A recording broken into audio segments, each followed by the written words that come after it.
How's it going, guys? It's Paradise, and we have been playing a lot of Hyper Scape. We were lucky in that we got to play it early, and we've had quite a few games, so we've bundled together all of the tips and beginners stuff for you guys that we wish we had learnt before we jumped straight into the game. So we're going to jump straight in with these tips. Let us know down in the comments below what you think of Hyper Scape, and of course drop a like and subscribe to this video if it helped you guys out. So we're going to start with the basics and get more advanced as the video goes on. So the game mode is called Crown Rush.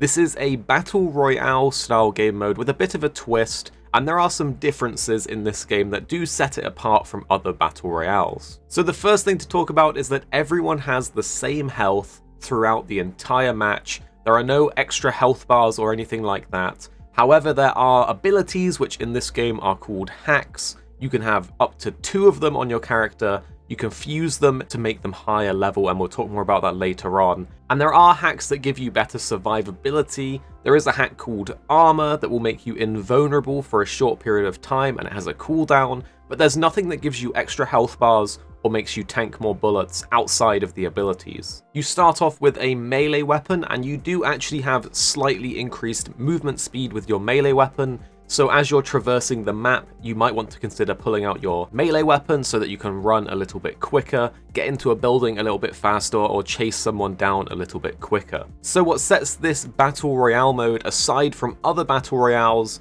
For one, the pace of the game is very, very fast, and it's focused a lot on verticality with these tall buildings that you can run along the rooftops or climb through and all of that, as well as hacks and abilities that give you huge jumps or bounces so that you can cover a large distance very, very quickly. Also, instead of having a circle that shrinks with some kind of gas, what you have is a huge map that is set in different districts, and as the game goes on, different districts, different blocks and areas will start to close off and sort of funnel the remainder of the map into a smaller and smaller section until there's only one district remaining, and this is when the crown will spawn.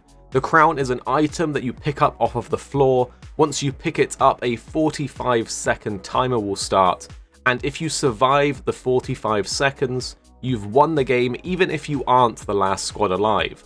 The catch is that everyone on the map is alerted that you've picked up the crown, and you actually get tracked with an icon that follows you as you run around and try to survive.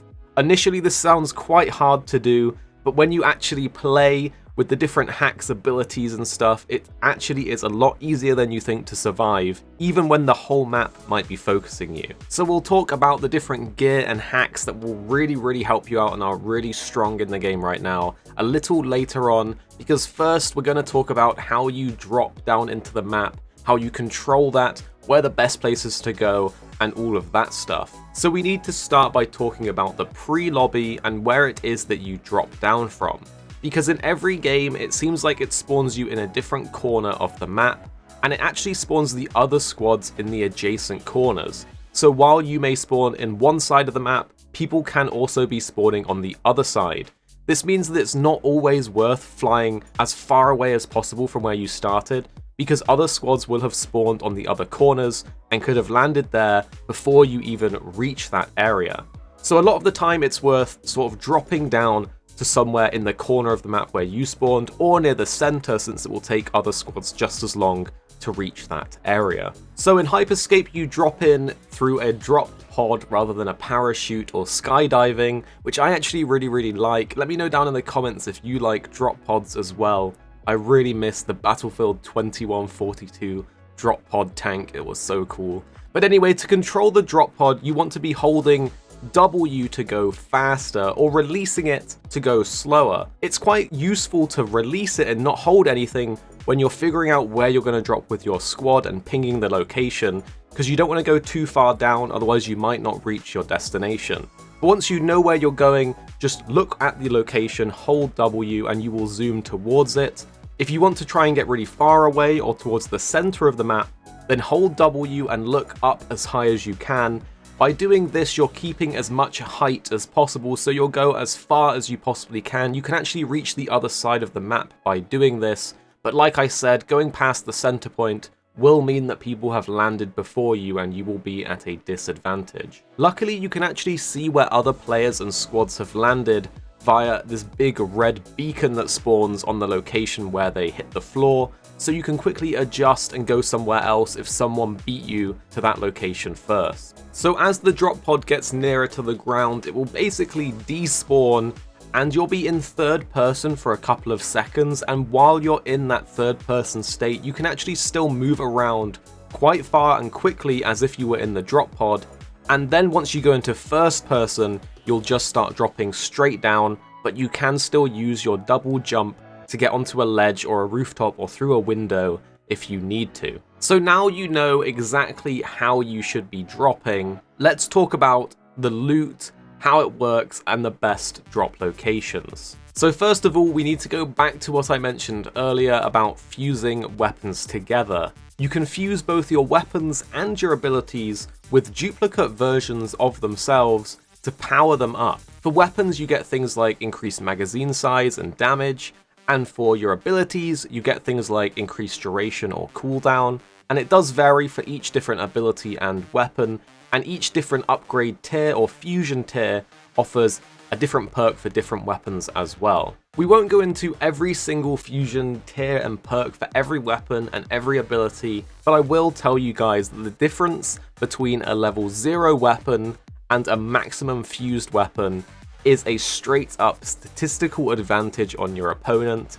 So if you have a maximum fused weapon and your opponent has the same weapon at fuse level 0 or even 1 or 2, you are going to have a big advantage over them. For example, the assault rifle, the Ripper, at maximum level gets a damage increase. At every previous level, it does not get a damage increase. So once you get that final fusion level on your Ripper, you are getting a big power bump over everyone else that doesn't have that final level. So the purpose of explaining this is that you really want to be focusing on getting those higher or maxed out fusion versions of the weapons and abilities, because they will really help you in every engagement you have. This might mean dropping your favorite weapon to pick up a maximum fused weapon that you don't normally use, but the advantage of having that maximum fused weapon is going to be quite big. While we're on the topic of loot, ammo is going to be really important throughout the whole game, and when you down an enemy player, they will actually be guaranteed to drop an ammo stack, so definitely be on the lookout for downed players or to be downing players and picking up the ammo they drop if you really need it. Of course, ammo can still spawn around the map and in buildings, but players are guaranteed to drop that ammo stack, so definitely remember that when you're engaging a squad. So where is the best area to drop? Of course, this is going to be slightly personal preference and also dependent on the match you're in and where everyone else is dropping, but the red or orangey text locations on the map are called landmarks, and they stand out more because they are the highest loot density areas that also have a chance to spawn maximum fusion level weapons straight off the bat. So this could mean that you get a maximum level weapon while everyone else is trying to find 5 duplicates of their weapon to reach maximum level. So it's really advantageous to drop at these areas, get completely kitted out, maybe find 1 or 2 or 3 even maximum fusion level weapons and abilities, and you're immediately ready to go and attack other squads while they're still trying to collect loot. Of course, the landmarks are risky. They definitely attract more players to drop there because they have high density loot with also the chance for max fusion stuff. But it's really worth it when you start to get used to these areas more, get more familiar with them, and you're quickly able to pick up different weapons and abilities and finish off the other squads that landed there. There is, however, another way to get maximum fusion level weapons and abilities, and this is through the loot crates that spawn all over the map. They're not that easy to spot and they don't always spawn everywhere, so you want to keep an eye out for them. They're these yellow boxes that you either need to shoot or smash with your melee weapon, and it will drop usually a weapon, some ammo, and an ability, and these can be anywhere from level 0 to level 4 fusion level. So if you see a bunch of squads around and you can't go in any buildings, try hunting for some loot crates, and you might just luck out and get a maximum fusion level weapon or hack as well. My final tip for loot specific things is that when you run over ammo, you will auto pick it up, but you will not auto pick up or fuse anything else. You need to pick up weapons and abilities to actually equip them by looking at them and pressing F, or you need to look at them and press F on a duplicate to fuse it into your current equipment and level it up. It doesn't do it automatically, so when you down someone or you're running through a house or a building looking for loot, make sure that you are paying attention to the loot, going up to it and hitting F to actually gain the fusion level, and don't just run over it. So next up, we need to talk about being an echo.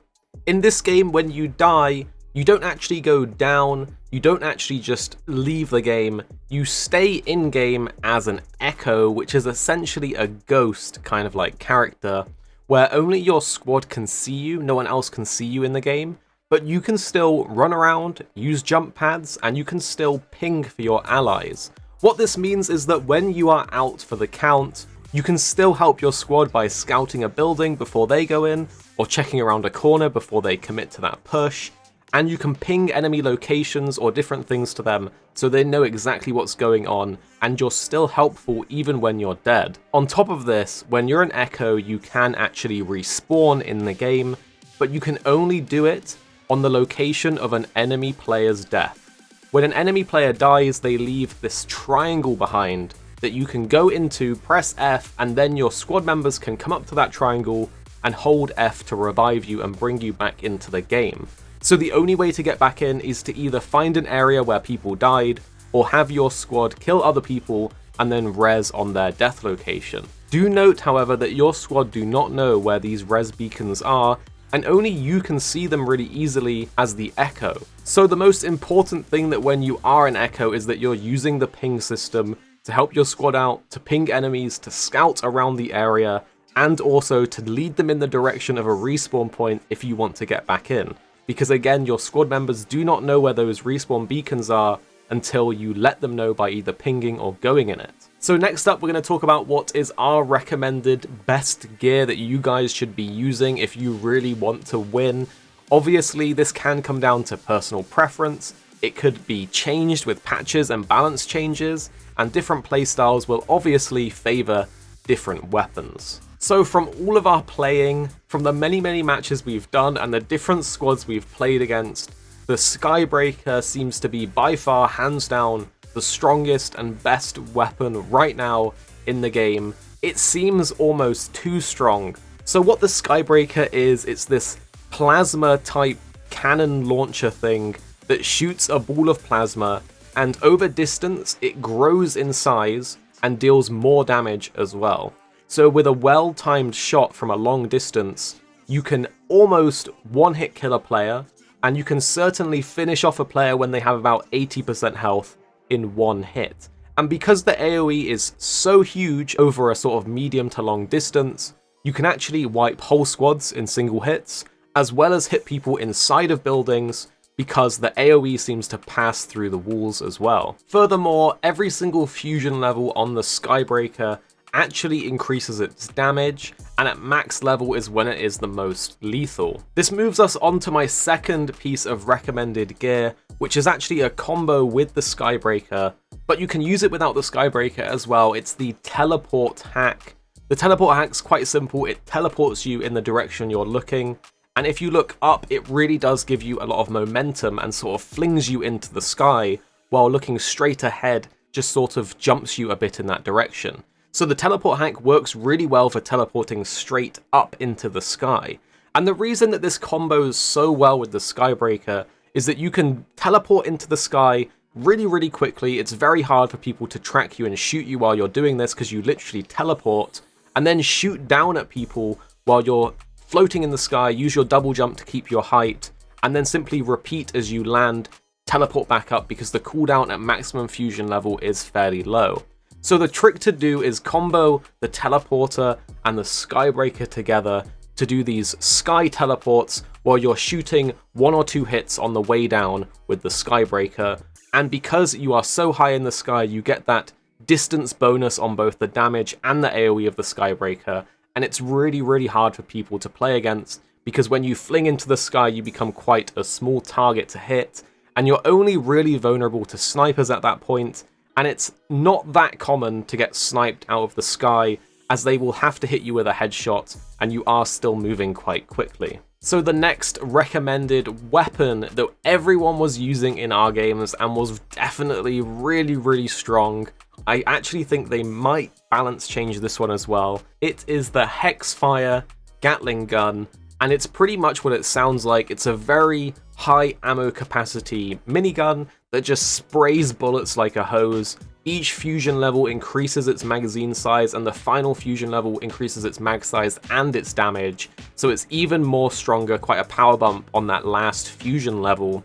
And the reason that this is so strong is it seems to just shred people in seconds at close range. It really does delete you when you're in the same room as an enemy with that minigun, and it can still be used at medium range quite well, as its accuracy is really good for a Gatling gun slash minigun. There's one more ability that is definitely miles ahead of the other abilities in terms of how good it is, and that is the ball. It's a hack that literally covers you in like an armored ball and lets you bounce around, and the more that you bounce, the more height you gain on the bounce, and its duration is really long. You can stay in it for quite a while. And what this is really useful for is scouting the whole area around you, because you can bounce up into the sky, and it also protects you because you have that sort of armor of the ball. It can be shot and broken with focused fire, but generally it's a really good ability for either gaining height to get on top of a building, or for getting away from enemies, particularly when you're using and holding the crown towards the end of the match. If you have a maximum level ball ability while you're holding the crown, you can guarantee that people will struggle to take you out as you're running away, bouncing over building tops, running into the buildings, using the ball to get a bit of armor.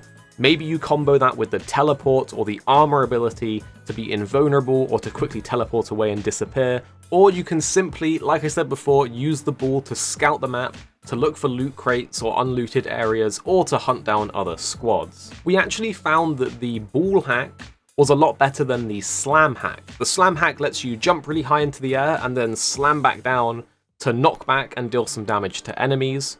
Now, it was very good, but the ball hack could literally do the same thing by launching you in the air and slamming back down, but would last for way longer and also gave you that armor while you're doing it, so it seemed like it was just better than the slam hack. Now, while we personally believe that these were the strongest of all of the weapons and hacks, we have some honorable mentions for some things that were also really strong and definitely shouldn't be skipped. The first is the Komodo, which is essentially an AoE plasma launcher, kind of like a mini version of the Skybreaker with a bigger magazine, smaller AoE, and less damage. You could basically use this to do consistent splash AoE damage and to really destroy someone as they're running away, because it's quite easy to hit them constantly. This also benefits from a damage increase at the final fusion level. I've had great success with the Komodo, so I definitely recommend trying it out, particularly as your secondary to your Skybreaker. However, there is also the Salvo EPL grenade launcher. It functions quite similar to the Komodo, however these are bouncing grenades that explode as they impact an enemy or shortly after being fired, whereas the Komodo explodes on impact. These grenades can be used to bounce around corners or to ricochet off of walls. And what makes this such a strong weapon is that it seems like the grenades bounce towards enemies. So what this means is that if there is an enemy in a room and you hit it off of the ceiling or a wall nearby them, that the grenades sort of go more towards the enemy than where it looks like they might ricochet to.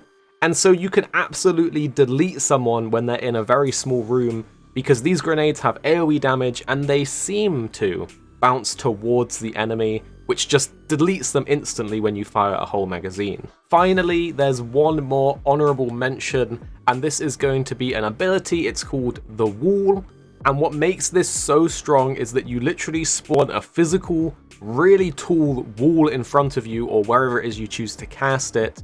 It blocks enemy projectiles, enemy bullets, and enemy movement. They can't run through it. And what makes it so strong is that you can stack this with other people on your squad and spawn 3 walls all in the space of 1 second. And because they don't despawn very quickly, they have to be destroyed, you can actually trap people in corners, in houses, in anywhere you want, especially if multiple people in your squad have this equipped. So that's the gear that we recommend from the games we've played and the sort of meta that we've seen going on. But of course, play what you want, what you have fun with, and what works for your playstyle. So next up, we're going to look at some of the settings that will definitely give you an advantage. The first thing I always look for in any game is a field of view slider. The higher your field of view, the more that you can see on your screen. It's a definite advantage. So I really recommend raising that to as much as you're comfortable with. There is also, for controller players, aim assist in the options. So if you are a controller player, you might want to consider turning that aim assist on in the options. It will definitely help you out. Of course, there's an array of graphical settings. Definitely tweak those so that you have the best performance. You want to be getting over 60 frames per second for sure. And then there's two other options that are worth looking at. One is damage stacking. This adds a very short delay to the damage you deal so that it sort of compiles the damage together so you can get a more round number and know very quickly how much damage you've dealt to someone rather than adding it all up in your head as you're shooting them. And there is also the auto weapon switch option, which is off by default and will switch you to your secondary weapon when you run out of ammo with your primary weapon. This is very, very useful in those clutch moments where you don't quite keep track of your ammo count and you go to click and you don't fire anything because you ran out of ammo. This setting will save you by auto switching you to the second weapon that you have. And so moving on, we need to talk about the events that happen in game. It seems like at the moment there are 4 events that happen. Maybe there's going to be more, maybe they'll add more, I'm not too sure. At the moment there is health kit event, which basically drops health kits everywhere. You just run over them and it heals you a little bit. There is also the cooldown drops event, which is very similar to the health kit event, but instead of picking up health kits, you pick up these canisters that give you some cooldown reduction. There's also the loot event, which sort of spawns those loot crates more often. And finally, there's the jump power-up event that basically lets you have double jump. And it's really, really cool when the jump power-up happens. You can really do a lot more parkour and jump between rooftops a lot easier. So definitely pay attention to the top center of the screen when one of these events becomes active, because it could save you if you're in a firefight, you're low health, and then a health kit event spawns. So definitely keep an eye out for those. Anyway, guys, that's going to be it for this beginner's guide and tips. I hope that this video helped you guys out and that you're going to be able to use these tips to jump in Hyper Scape and destroy everyone. Let me know down in the comments what you think of Hyper Scape, and if these tips helped you guys out. Drop a like and subscribe for more content like this one. I hope you guys are all being safe out there, and I'll see you guys next time. Thanks for watching, guys. I hope you enjoyed that video. Don't forget, if you haven't already done so, you can join the Arekkz Gaming Discord. We've got an awesome community over there with so many different channels for you to chat loads of different topics and different games. I'm in there, the team's in there. If you guys want to chat with us, find people to play with, it's just in general a great place to be. And of course, if you enjoyed this video, don't forget to turn on those notifications so you don't miss any of our future uploads.